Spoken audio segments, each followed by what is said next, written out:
fascinating. It's great when you see who's turning up, who puts cameras on, what their photos are for their profile. No. So hello and welcome to all of you who have joined us. Can you please put your videos on? It just makes it so much easier for our presenter here to actually see the faces. Otherwise it looks terrible. It's so great to see so many students joining us here this afternoon as well.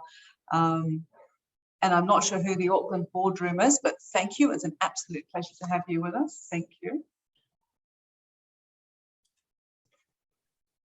We're going to get started pretty quickly because we know we've promised you that we would start at 4:30 and that we would then be finished by about 5:15. So if some of you are driving or some of you are watching this at your desk, I hope you've got either a glass of wine or a cup of coffee or a cup of tea. You can enjoy it. So, any of you who are here who would like to, please put your video on if you have the bandwidth to do so. Please do. It just makes it easier for Callum and myself to see people because it's quite nice. Otherwise, I feel like one of those poor lecturers at university who just looks up and sees a whole range of names. Awesome. Well, look, we might as well get started to those of you who have joined us today and on time. So thank you and really appreciate your promptness. I'd like to welcome Callum McKirdy, who is going to be leading this presentation with us today. The purpose of this session as part of our second of the Keystone Talks is really, I think, a little bit twofold.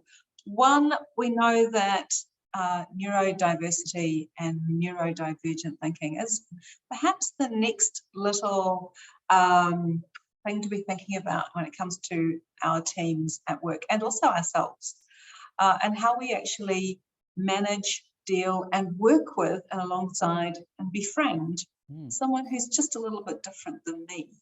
And I am thinking about this actually also from our a bit of self-interest here from a student perspective, because we would love our students to be able to bring their very authentic selves into your employment.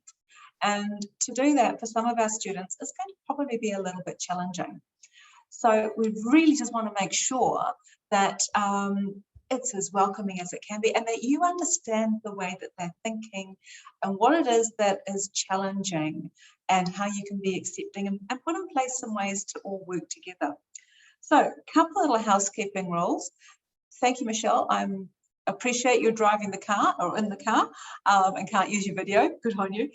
Please keep your computer on mute. That would be really grand. If you have any questions, please put them into the chat box. Callum and I had a conversation, and what we're happy to do is, as the questions come in, more than happy to actually read a few of them out. So Callum's going to perhaps stop occasionally and go, has anybody got any questions? And then I can just be the moderator of those for everyone. And as I say, we hope very much to conclude this by about 5:15, something like that. Unless you've got lots and lots of burning questions and you'd like us to continue a bit longer, they're happy to do so. So, first of all, welcome to Callum. I met Callum when I was on a workshop and it was part of the diversity agenda for the Construction Accord. Callum was our moderator and facilitator of quite an intensive session, which was meant to have been face-to-face, but ended up being Zoom, like so much these days. Anyway, I really enjoyed his way of thinking, and I really liked the way that he interacted and got us all working together. And then I sort of thought, oh, a little bit more here, and I really love the pot plants. Let's be completely upfront and honest. I love the background, and it's not a background, guys. Those are real plants. They actually move. And Callum has a really interesting, fascinating story about his pot plants fixation. So I will hand over to Callum, and thank you very much again, Callum, for joining us this evening. Really appreciate it. Thanks, Amanda. It's great to be here. So no mai, haere mai, kia ora tātou katoa, hello and welcome to my place. I like to introduce myself that way and welcome you all into my home, because what we tend to do with Zoom these days, or have for the last couple of weeks, is couple of years, is we tend to poke ourselves into a corner and have a plain background, but this is my living room. This is where I do a lot of my work from. I used to travel all the time, and I'm starting to travel quite a bit throughout New Zealand and into Australia again next month, which will be quite nice. But I've been based here running webinars and workshops, etc., from this very seat and in this very camera and screen with this background as the plants have grown over time as well. I won't get into the quirkiness around the plants. Maybe that will come up later on, but I'm keen to have a more of a conversation. Like, I've got heaps to say, and I tend to rabbit on and waffle, and I can talk a wee bit about my thinking and how my words don't necessarily come out as the way I think them as well a wee bit later on. But I want to make this interactive. There is a high chance that I won't get to all the questions that you may put in the chat. And so my offer to you is, I've got two offers actually. First of all, I'm happy to stay on past 5:15, and I'm also happy for us to save and download the chat and for me to respond to those questions we don't get to. I can do that over email perhaps, and maybe Amanda or one of the team might be able to send those out to people as well. So that offer is there. I am beaming in from Ōtepoti, Dunedin. Despite what it looks like in the background there, it's actually pouring with rain where I am, up on a hill at the moment. So I'm glad to be inside, and this is the beauty of being able to, I guess, work from home these days. Wee bit about me. I started my career in the year 2000. So for 22 years, I've been working in and around HR, human resources, and sort of that people development space. Mainly, I started off in Wellington, and was there for about 10 years, and then moved back to Dunedin from Wellington. So I started off in the core public service. I worked in a couple of government ministries there, and then worked with Deloitte, sort of managing an HR consulting sort of practice from there. Then I went to a large not-for-profit and was their HR director as well. So I kind of had this steady, what looks like a steady trajectory through HR and into sort of senior management positions there as well. And then I went out on my own, which was about 7 or 8 years ago. Given that I think I'm unemployable and I've always wanted to work on my own or for myself. And so what I do now is I work, I guess, in two areas. One was I help HR people with sort of their internal customer service. So it's got nothing to do with technical HR, remuneration and employment relations, but about how they actually get into the worlds of their internal customers and the managers they serve and how they can do that better.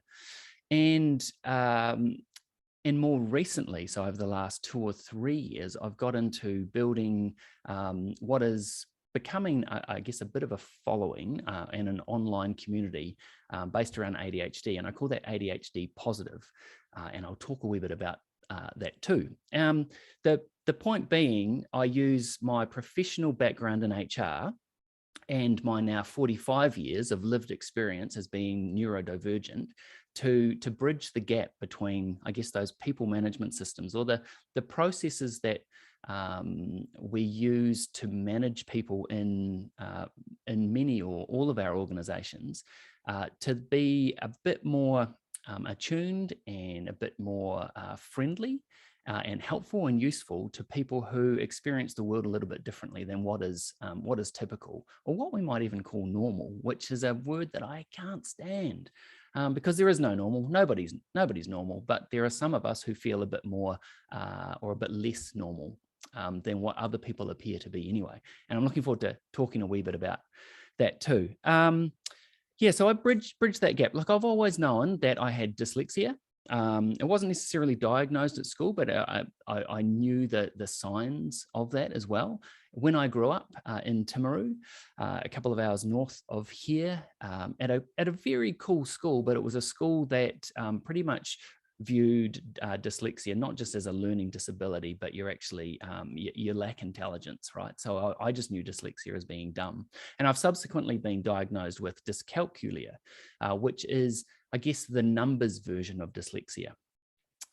And about 3 years ago, I was diagnosed with ADHD. Now, that's when the penny dropped, and a whole lot of things fell into place, because as I looked back on my life, I could see where that was showing up and how that, I guess, made me show up in certain ways, perform in certain ways at work, what I was really good at, but also what I had to hide of myself, because I never understood what was going on for me until about 3 years ago. And that epiphany, I guess, with that diagnosis being more or less off the charts on some of those, some of the scores really in the assessment there, made me think that, well, I'm not particularly special or unique in any way, so there must be more people who are like me, right?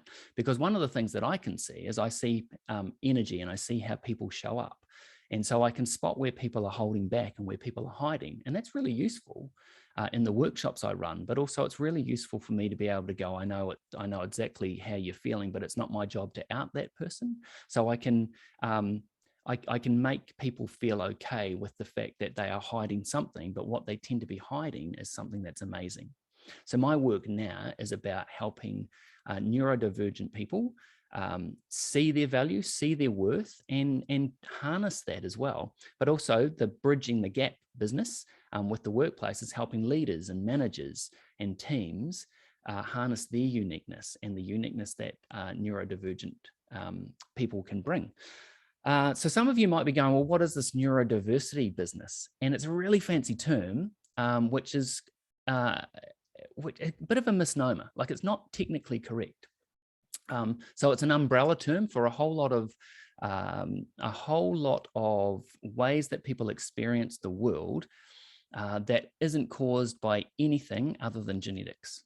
Okay, so there's no illness, there's no need for a cure. But the term neurodiversity is the misnomer, because nobody has the same brains, right? No two brains are the same. However, some brains are wired a little bit differently.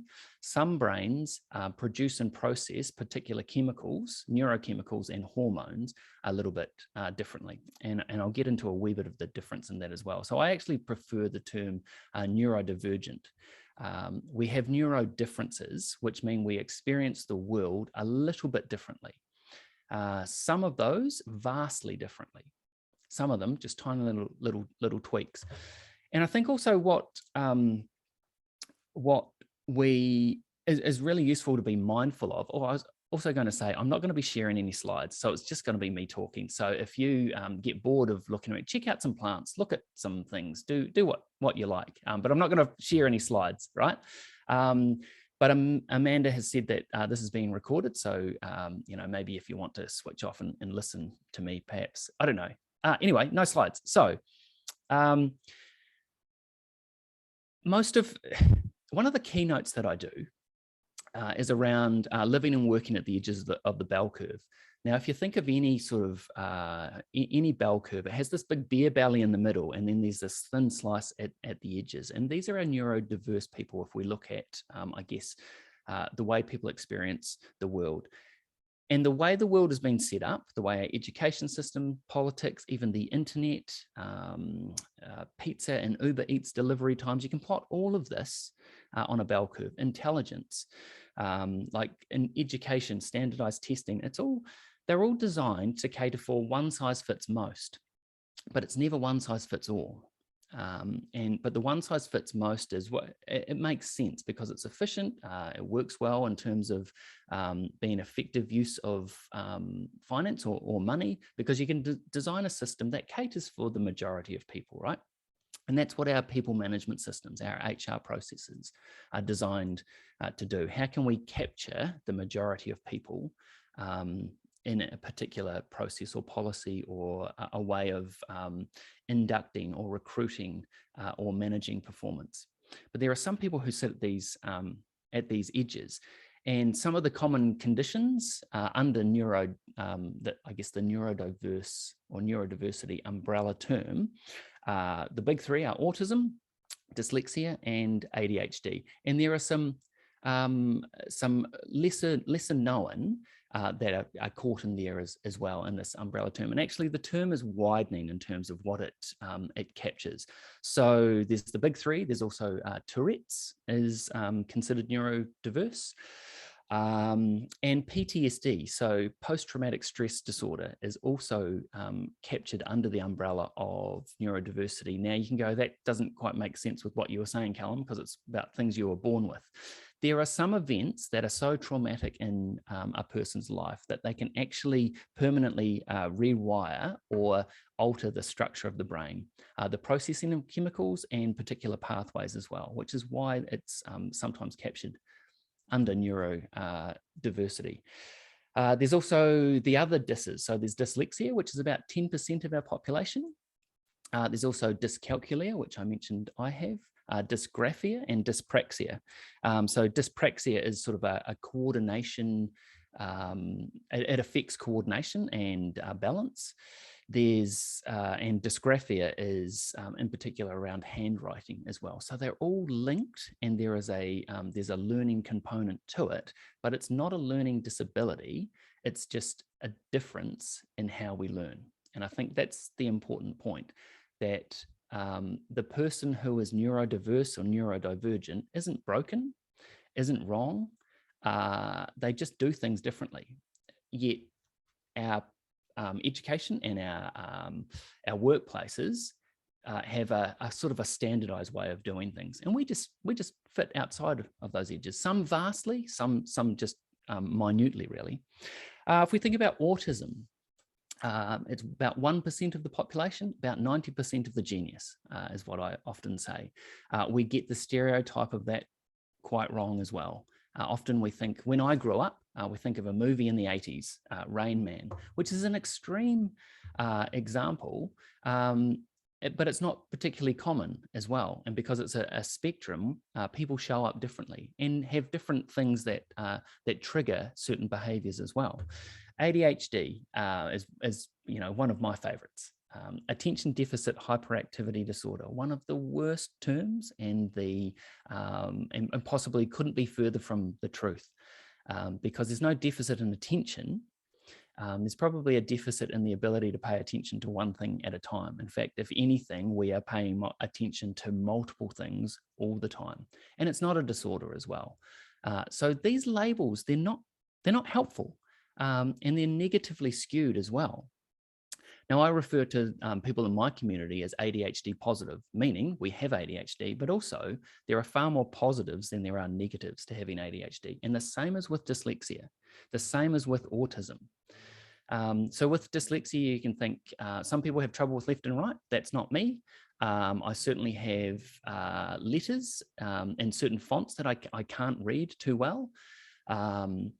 What I have an issue with, and this is possibly the combination of ADHD and dyslexia, or even dyscalculia as well, because often there are coexisting conditions. So we experience multiple things, which means it's hard to tag particular behaviors or traits to any particular label. But one of my big hangups is clockwise. I cannot tell you without seeing a clock which direction clockwise is. And the thing is, if that was an Olympic sport, I'm at least guaranteed a silver medal, right? Because I can only get it. There's 50%. 50% chance I'm going to get it right. So it's not a bad thing. The way I think of clockwise is, how do we go around a roundabout when I'm driving a car? That's the only way I can picture that. Now, the reason I can't picture clockwise is because my brain operates in 3D. And so I see all at one time a clock. When I imagine it, I see the front, the back, the top, the bottom, and from both sides all at once, which is why I see all the numbers in 3D or different shapes and sizes, but also they're not static as well, because I'm circling the whole thing, right? And so I don't know what the original face size is, which is really useful. Confusing in terms of clockwise, but that's no big deal. But it's really useful in terms of imagining what's on the other side of something, or being able to manipulate an object in my brain where some people who are architects or engineers need a computer program in order to do that. Like, I can just do it straight away. And I never thought that was particularly clever or special, because I just thought it was thinking. But a lot of people can't do that, right? And I have a videographic memory as well. So it's not photographic, but it's videographic. The key with that is I don't get to switch that on and off.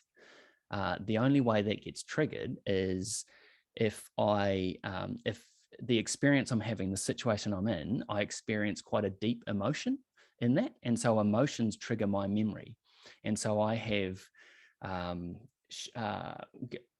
trip to Christchurch when I was about 7 years old into Mirrorvale Mall. I could describe all the shops, regardless of direction we were going in. All those shops, it's all captured there, and the people that were there, the signage, everything there. Like that video is locked in because of the emotion I have with what was going on that day as well. So I would make a great witness. It's just that my life is so boring that I don't witness any crimes. So I'm not particularly useful in that sense, but my mind can work in those ways. Where did I get to? Percentages. So ADHD is around about 5 to 8% of kids. Often it's attributed to boys, but girls also have ADHD. There's no difference, and it's not choosy across genders or any labels. Around 3 to 5% of adults have ADHD. Now that's possibly because of underdiagnosis and a lack of understanding there as well. It's not because you grow out of ADHD, because you can't do that. What does tend to happen that as we age and grow older and mature, we learn the conventions, the customs, what's considered appropriate, what is professional.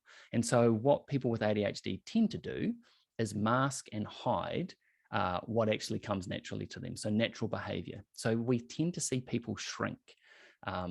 Adults with ADHD, not shrink in stature, but we kind of come into ourselves a little bit, which is one of the reasons for why I do what I do. Because if I see people hiding and I know what hiding feels like, we're stifling our potential. And I think that of all times right now, coming through and out of COVID, what we need to do in our organizations and what we even need to do in our schools, but just the way we harness people, is if we're to solve the new problems that are arising as a result of this new world, this new economy, this new way of working, and yet we haven't necessarily solved all those older problems pre-COVID, the way to do that is to harness some different thinking. So the work I do is about thinking differently about different thinking. How do we get leaders? How do we get managers? How do we get teams? How do we build cultures that want to harness different thinking? Because they embrace that and go, we can't solve. I think it was Einstein, who was neurodiverse, who said we can't solve the problems we face now with the same thinking we used to develop those problems, or something like that. Completely butchered that quote. Sorry, Albert. But he's right. We can't solve problems with the thinking we use to create those problems. So we need to harness a wee bit different. What that means is that when we have a bunch of people who are unrecognized or undiagnosed, 80% of neurodivergent people are undiagnosed. So they have no idea what's going on for them. They just know they don't fit in, or that they're not normal, right? And so it's a performance, it's an act every day to walk into work and to hide what's really going on and to be something you're not. And we need to develop cultures that do away with that need, where people can come and be themselves, and we actually love that. Because maybe in our teams, what we need is to figure out where we diverge a little as opposed to always trying to converge. There's a concept, recruit for fit, which I totally get that. It's about recruiting for values and culture fit. What it's often, in my experience, interpreted as being by weaker managers is recruiting minds like mine, not mine, but the managers, right? So who do I have some sort of affinity bias towards? Who's familiar? Who seems like me? Who's going to be easy for me to manage? Because people who are neurodivergent in our workplaces show up a little bit differently. We tend to have performance plateaus, which we can't explain, which is what happened in my career. I would change jobs every 3 years. And it looks like it was a fairly consistent rate. But what would tend to happen is after about 18 months, my manager and my teammates, my colleagues would figure out that something just wasn't right, that I was the wheels were starting to fall off my performance. I would hide a lot of things. I would work overly hard. I would stay late. I would work in the weekends. I would have other people complete my work. And I'll tell you a wee bit about my struggles soon. But I did that in this desperation, I guess it was, for people to not see what was actually going on for me. Because while I worked in HR, and we have all these best practice ideas and what is good practice for the organization, and there's a whole lot of stuff out there that we can sort of buy off the shelf, and there's a whole lot of processes and practices which are very standard practice. None of them ever made sense to me. And yet, as I moved up through my career, it was my job to champion those things. And yet they didn't work for me. So I had to understand them from somebody else's perspective, but I also had to try and figure them out, what they meant for me, and they never made sense. So I think there's a bit of difference in that, not just difference in experience and understanding, but actually there's some difference in how we can tap into what is best practice and what is good. And it doesn't mean that just because most organizations use this practice, that every organization has to use that practice as well, right? So there's a wee bit of harnessing in there. Where am I going? On a bit of a tangent. I was saying, how does neurodiversity show up? So performance plateaus, unexplained performance plateaus. Sometimes people who are neurodiverse are seen as the challengers or the problem children. And that tends to be the problem of the manager and not the person themselves. One caveat I will say is that neurodiversity is a reason for showing up the way we do, but it's not an excuse. So part of ADHD, really common trait of ADHD is time blindness, because for us, there's now and there's not now. That's the only concept of time there is. So two minutes away and 2 years away are of the same gravitas, are of the same impact. The meaning, the difference between them is pointless to me. Like, I cannot conceptualize that. So there's just now and there's not now. What that also means is my ability to gauge the length of time that a task will take, or how long I've got before I need to complete a task, is really, really poor, which means I procrastinate as well. However, I couldn't be late to this webinar and go, oh, sorry, I'm late, I've got ADHD. And for everybody to just go, oh yeah, that's fine. Because that's unprofessional, right? And it's not particularly adult. So ADHD is a reason, but it's not an excuse, because I can't just say, oh, you all in my time and you can wait. Like, we can't do that. So there's give and take. The thing is, it takes a conversation, which means we've got to make it really safe for people to be able to say, this is what's going on for me. So in our recruitment processes, for instance, a really great example that I've seen a couple of times and advised a couple of organizations who just happen to work in sort of the design in the web space. And that's coincidental. So it's not just, I'm not just attributing the ability to do this one thing around recruitment to IT organizations. Anybody can do this. So a great example of helping people show up, of to be who they are, is where these organizations, they took their values. So often organizational values are a wee bit naff and they're very predictable. There tends to be something about mana or manakitanga, or bringing your whole self, living with purpose, being values driven, those sorts of things.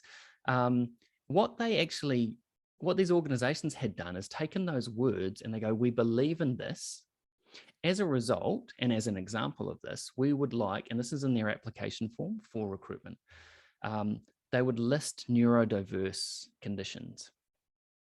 And they say, if you've been diagnosed or you suspect you've got any of these, let us know. The reason for doing that, and this is the really important part, I think, is to make a statement here where they said the reason for doing this is not to be able to discount you, but to be able to take you into consideration in this process, right? And then that comes down to, if you were to be successful at reaching the interview stage, this is what the interview is going to be like.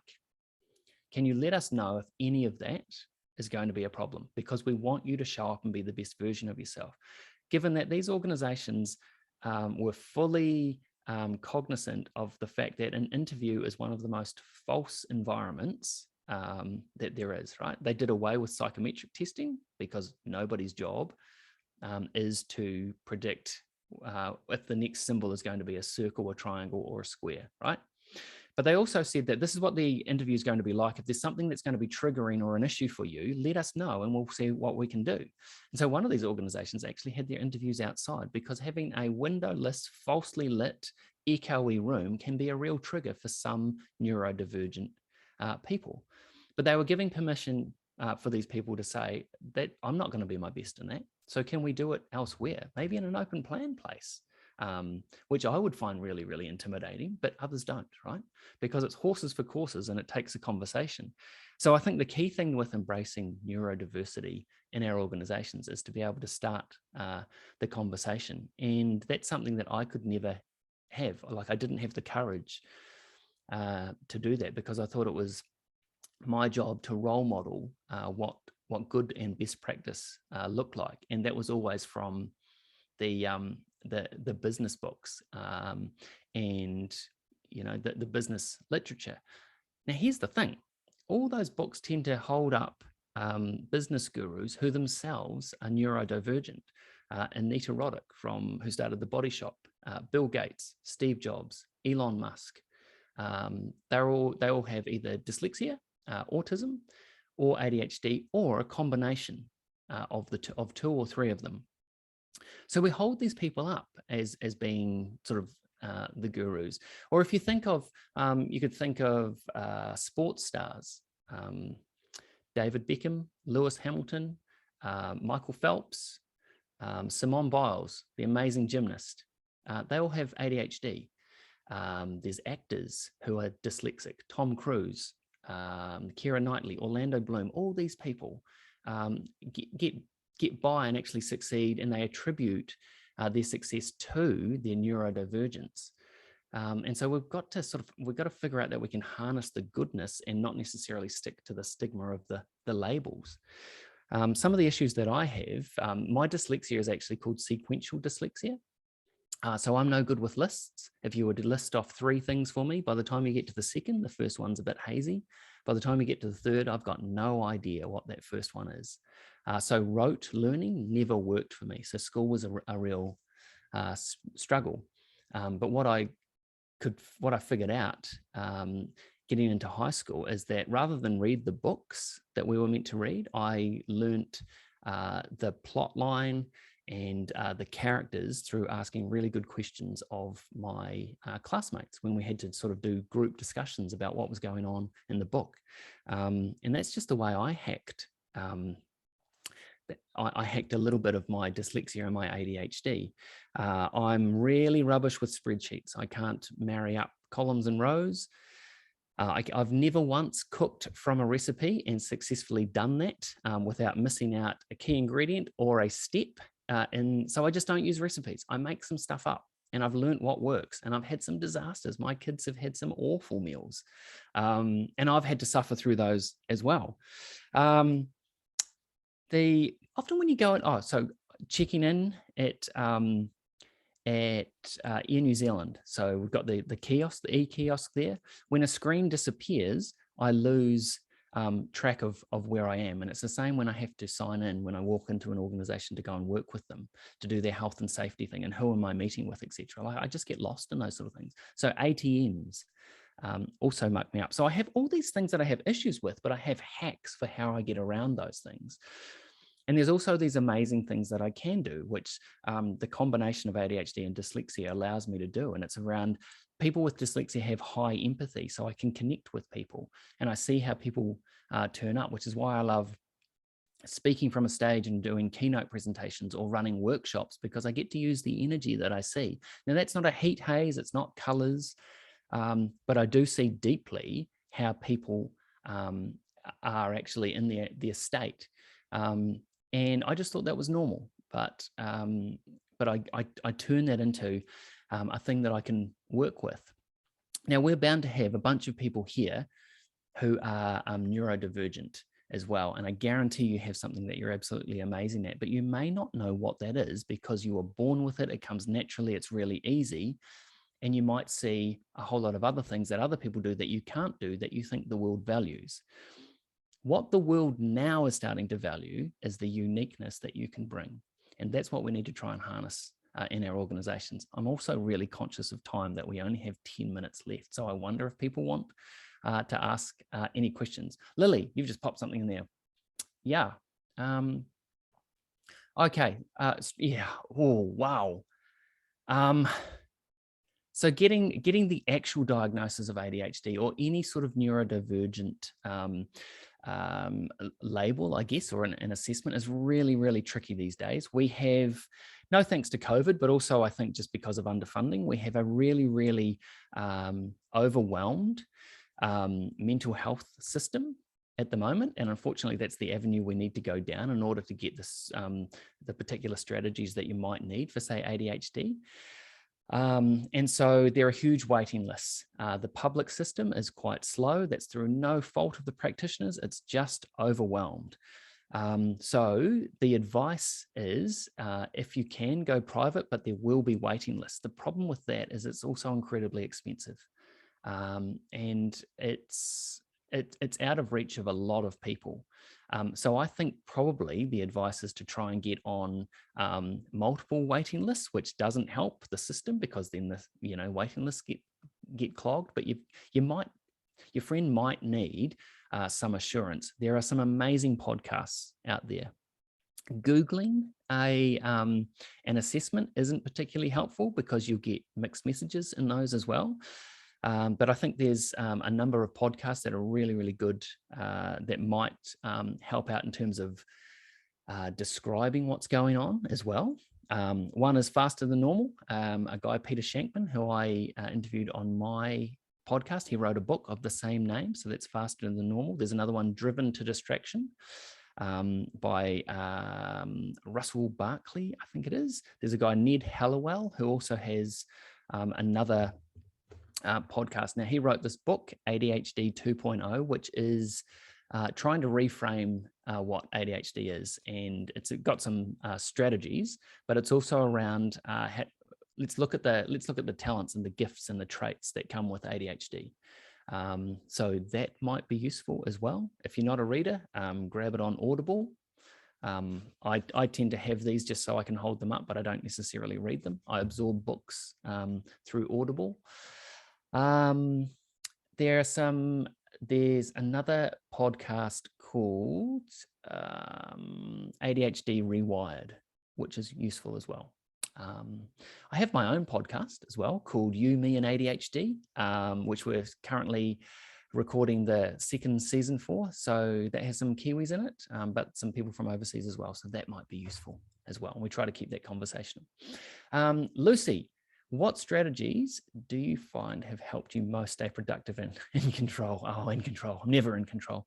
This is the beauty about ADHD, because we're always constantly in chaos. So our levels of chaos are up here when everybody else is down here. However, when a crisis hits, other people's chaos levels move to here and we stay about the same, which is why people with ADHD are amazing first responders in terms of accidents, and also really, really good at sports and jobs that require reflexes as well, because when there's chaos, like that's our normal. And so we're incredibly chilled out compared to other people. Now, in terms of staying productive, I use apps in terms of recording sort of some productivity in there. I also go with the natural cadence and rhythm of my day as well. So I work best sort of between 7 and 9 a.m., which is when my kids need to get to school as well. So I kind of write that off. And it's really, really hard for me to not get really angry that I just want to be doing some work, because I actually kind of gear up into things as well. And then I have this lull sort of between 10 and 2. So I exercise then. I do run one of my ADHD group coaching cohorts through lunchtime just to help with those people as well. But that's when I find that I'm in a bit of a lull, and then I pick up again mid-afternoon and then into the evening as well. So I have a really massive productive spurt, I guess, between about 8 and 11 p.m. And this is really useful to go with those. Now, you've got to make sure that you're good with your sleep. So sleep hygiene is really good. Like I get off screens. Like when I say I'm productive, I might be writing, manually using a pen and paper. So not in front of a screen late at night. I also do things in bite-sized chunks as well. So a TED talk is 18 minutes because that's the average attention span that an adult can hold, right? And so what I tend to do is have, I do work in chunks of about 15 minutes as well. And then I give myself a break. And when I say I give myself a break, I do something entirely different. I also make sure that I exercise every day. So because I believe ADHD is not just the mind, but it's the whole body. So I actually have to use and release a bunch of energy. I've got lots and lots of energy.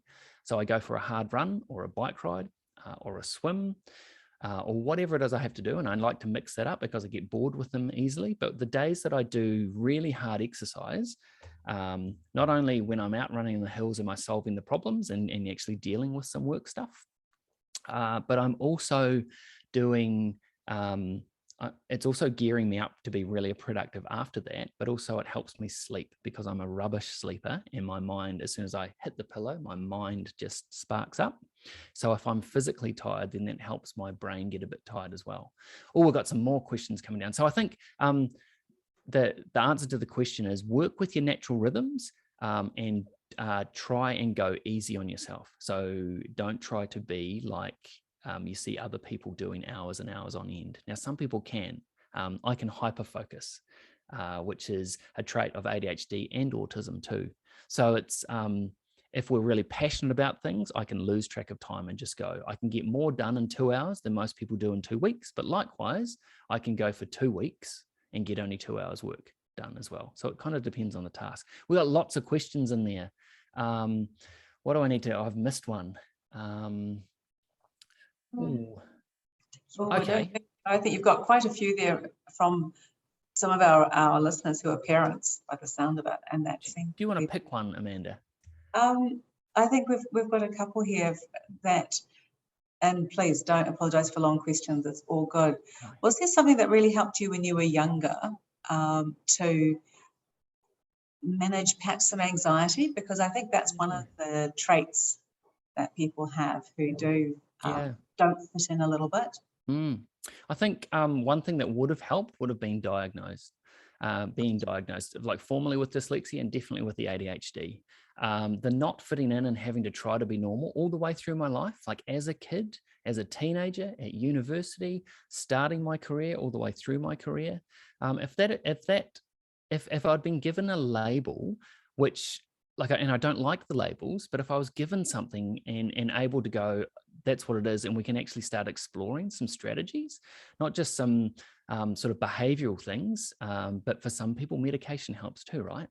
That would have been good. I think the way of, and what would have really been useful, I think, is my teachers and my parents also understanding that this isn't a problem, that I'm not broken and I'm not dumb, but to be able to help me to see that actually there's a hell of an advantage to being neurodivergent. The only problem with it is because of society's stereotypes and the misunderstandings, right? There's huge promise. There's huge potential. And so let's just say if you have a son or daughter who has one or many conditions, doesn't matter. Talk to them about how they think, how their mind works, what happens when they think, when they're dreaming, when they're lost, when they space out, when they're doing hyper focus, when they're what's going on for them, and talk to them about the amazingness of that and describe that as being really, really special, not and amazing, but not something they need to hide, right? Now, the caveat on that is kids want to fit in and need to fit in as well, right? And so we do have to be careful with those differences, but also I think that's about the world embracing some of this too. So I think as a parent, as a friend, talking up the good stuff, loving, helping kids to love their difference, there's that would have been brilliant. Like if I had had that, that would have like it wouldn't have stopped other people responding to me or reacting to me the way they did. But at least when those things happen, I could be sort of resolute and going, I'm okay. Like they're the person with the problem, not me. Yeah, that makes sense. Yeah, no, definitely. One question here is about, there seems to be far more awareness about people who are neurodiverse or divergent. And is that just because we are identifying more and more people, or we're actually understanding it better? Because I think it's always been there. Yes. No Yeah. Good question. You're right, Amanda. So neurodivergence is there's various theories about it, but it's certainly genetic, right? And so a lot of these things are hereditary. What we're finding is that as kids are being diagnosed with, say, sorry to harp on about it again, ADHD, that parents are going, hang on, that's me, because parents go through the assessment with children and like they're ticking the box as well, right? And so that's when the penny drops. So I think there's greater awareness and greater understanding, which is fantastic. It's all of these things have been around since humans evolved. One of the theories, so the quick response I was talking about in terms of fight or flight. That's our processing, not only of dopamine, serotonin, and adrenaline, but also I think it's called, I can't remember what it was called. Doesn't matter. Another, so the fight or flight response is triggered by a particular chemical, which we're really fast at processing. And also there's a theory around the change of when we domesticated wheat and animals as well. So we worked then by the seasons. However, the ADHD brain, the hunter-gatherer brain, is about going where the food source is, but also noticing, what's going to kill us, right? But the farmers didn't need to do that, right? So there's two sort of two camps around the human brain evolved to be more seasonal and planned and strategic, in the main, but there are some of us who keep that sort of hunter-gatherer, go with the excitement, but also notice where the threat is as well. So absolutely part of evolution. We're not going anywhere, and so why not harness what we can do? And the way of doing that in our workplaces and in our schools are really the minimal cost. And they're just about the conversation around, well, what do you need? And it's not about giving people an unfair advantage. It's about leveling the playing field, because we've spent our lives trying to just get to normal. I think also the caveat on that and the exceptional abilities of people who are neurodivergent is it's perfectly fine for us to be average and normal. Like, don't always expect exceptional, because that's kind of unreasonable as well. So there's an element of some people who are neurodiverse are average, and average is great. So let us be average as well, as opposed to the label of, oh, hang on, you think differently, so you should be able to do this. Like, I'm really great at brainstorming. But if I'm to do that all the time, and if I'm the token brainstorm guy, then I'm the token female on the board. I'm the token Māori or Pacifica representative in an executive team, these sorts of things. And we don't want that. Like, nobody needs that. That hasn't worked for those other categories. So we can't be tokenistic about this. We've got to be really meaningful and real and genuine. Oh, that was a rant. No, but very, very valuable and very worthwhile. I think one of the things we did talk about was just how important it is, if you can, to get that diagnosis, because for many people who are not and who have ADHD or are neurodivergent, there is unfortunately quite a high suicide rate. Yes. And I think that is something that really shocked me. And I thought, goodness, we need to be able to find ways, therefore, of helping these young people, And one of the questions here is around, medication, and does that help? And it's like, I don't know, for some perhaps, for others maybe not. Yep. Yeah, so dyslexics and ADHDers are overrepresented in suicide stats, same with autism too, but also in falling through the cracks in terms of the education system, in the justice system, the correction system. Prisons are full of people with ADHD and dyslexia, and they don't need to be, like, and part of that is around feeling useless and feeling like you don't fit, and just experiencing things a little bit differently. So getting in with the wrong crowd or going off the rails a little bit. However, there are some professions who are overrepresented as well. Architecture, engineering, the trades, construction is also overrepresented, with people who otherwise fell through the cracks, but were really practical in terms of their mindset and their skill base as well. So they gravitated towards those things. So problem solving, you find a builder who looks at things a wee bit differently and can problem solve. There's not just experience, often that's neurodivergence. And so so some people actually find their niche. Other people are kind of pushed into it. Other people have no idea why they're there, and that can be a bit of a struggle. There's I know we're over time, Amanda, but in this book here, there is a statistic around just how bad ADHD can be from a public health perspective. So in the US, the top 5 killers, I always forget one, so I'm just going to name 4: obesity, cardiac issues, diabetes, elevated cholesterol, I think. So they decrease your life expectancy between 1 and 6 years, right? ADHD is now recognized as being worse than those top 5 killers combined. So if you were born with an ADHD brain, your life expectancy for a third of people is reduced by about 16 years, and by for two-thirds of people with ADHD, it's reduced by about 21 years. Now, that's simply because of misunderstanding, taking risks, suicide, all these sorts of things. And it doesn't have to be like that, right? If we can help people be who they really are and value that and see what's worthy for them, we can harness those people, and all those stats go away, because it's the mental health tale of being, of feeling like you're not of value, that you don't fit in. That's huge, and it doesn't have to be like that. Anyway, I'm going on. I think fascinating, and thank you. And yes, I'm sorry, we have sort of run a little bit over time here.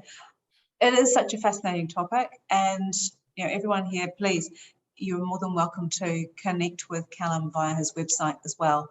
I think there is lots more in this space. If you would like us to discuss it a little bit more, happy to do so. I'm sure Callum, I hope, would be interested in doing that as part Absolutely. of our... Like, I'm happy to stay on the line here, but also I can answer things via email too. Oh, there was a book that I read a long time ago called Born on a Blue Day by a chap.